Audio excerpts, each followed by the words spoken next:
Salut à tous, c'est Art of Mannequin. Ça y est, cette chaîne est enfin à moi. Ah, tu tournes une vidéo, c'est cool. Quoi, c'est tout?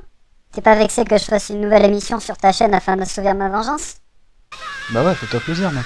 Par contre, j'aimerais bien parler de manga, mais je sais pas quoi. T'es en train de regarder quoi, là? Metal Alchemist. Et ferme-la, c'est le meilleur moment. Je sais, je vais parler de... Death Note.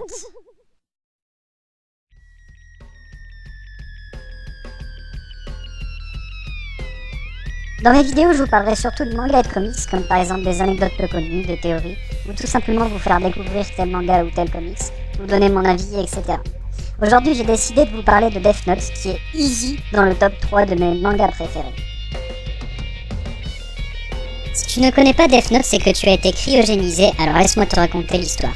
Light Yagami, un élève surdoué, ramasse un jour un Death Note, un cahier de la mort, égaré consciemment par un dieu de la mort qui s'ennuyait. Celui-ci va lui apprendre qu'il suffit d'écrire le nom d'une personne dans ce cahier en ayant son image en tête pour que celle-ci meure. Light est d'abord sceptique, il va le tester sur un criminel passant en direct à la télé car il retient des personnes en otage. Light écrit son nom dans le cahier et quelques secondes plus tard, l'homme s'écroule et meurt. Light est d'abord sous le choc et décide plus tard de se servir du cahier pour se débarrasser des criminels de la planète. Mais comme Light est un vilain pas beau qui tue des gens, Interpol décide d'enquêter sur ce mystérieux meurtrier qui tue ses victimes à distance et qui est rapidement surnommé Kira. Un certain L s'occupe de l'affaire, l'un des meilleurs détectives au monde, qui ne montre pas son visage même à la plupart de ses collègues flics. Elle est affreusement intelligent et la définition de la badassitude et se lance à la poursuite de Kira. Le premier des deux qui découvrira l'identité de l'autre aura donc gagné la partie.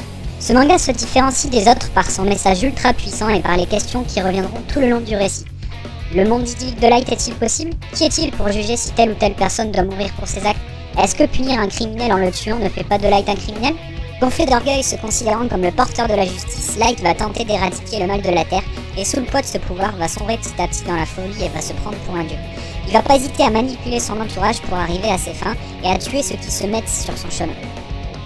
On va donc voir Light sombrer dans la folie et se retrouver dépassé par le Death Note, et c'est pour ça que le Death Note a été plusieurs fois sur internet comparé à l'anneau. C'est tous les deux des objets d'une telle puissance que même s'ils sont utilisés pour le bien, ils vont finir par se retourner contre celui qui l'utilise. Ce qui est cool, c'est aussi le fait que Ryuk, le dieu de la mort, n'a finalement pas choisi Light, il a juste laissé tomber au hasard son cahier pour que quelqu'un le trouve là, comme il le dit à Light au début du manga. Ça insinue que Light n'est au final qu'un mortel, un mec totalement lambda qui a reçu un pouvoir incroyable et qui se prend pour un dieu. Comme il lui dit, tu croyais peut-être que tu étais un élu parmi les humains, tu as rêvé. Death Note aborde aussi d'autres thèmes, comme la mort et la peur de l'homme en ce qui concerne l'au-delà. On a aussi la religion, comme par exemple Ryuk et ses pommes. Le générique où on aperçoit Ryuk et Light qui sont dans la même position que Dieu et Adam sur la peinture de la chapelle Sixtine, ou encore elle qui lave les pieds de Light dans un des épisodes. Le manga met ainsi en avant le combat titanesque entre Light et elle, deux adversaires au cerveau aussi gros que les fesses de Kim Kardashian. On nous balance à la gueule des stratagèmes de malade et des raisonnements incroyables.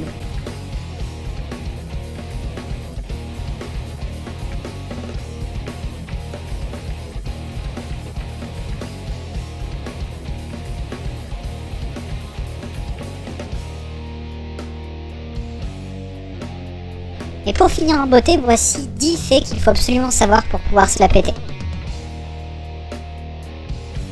Dans un spin-off de Death Note, il existait une Death Eraser, autrement dit une gomme de la mort, qui pouvait effacer le nom des gens dans le Death Note et les ressusciter.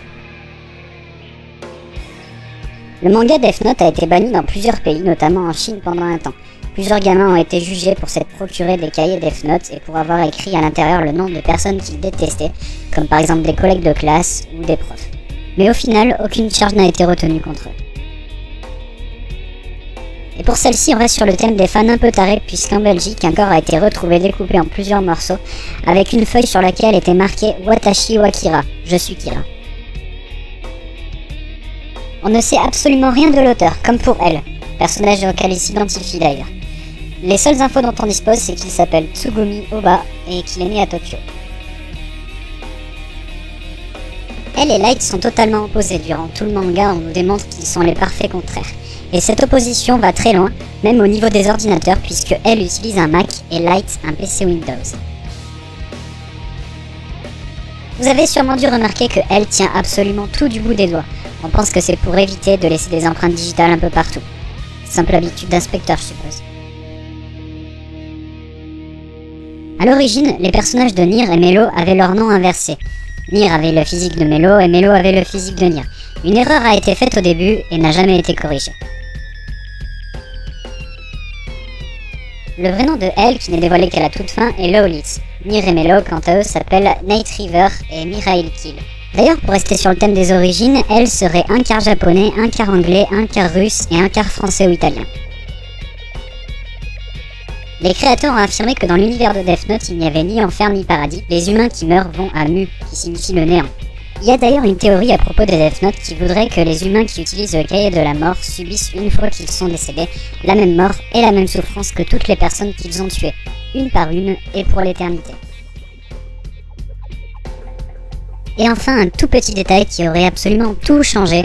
Ryuk aurait dû avoir à l'origine une apparence humaine et ressembler à une rockstar. Ce qui est carrément moins classe.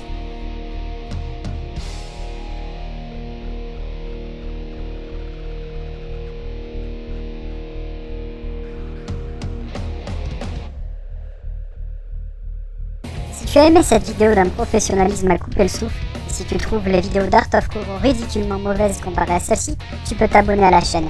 Si tu n'es pas d'accord avec moi et si tu préfères l'autre abruti qui se prend pour un artiste, ce n'est pas grave, je ne t'en veux pas. Et tu peux également t'abonner à la chaîne et ensuite tu pourras aller te faire foutre.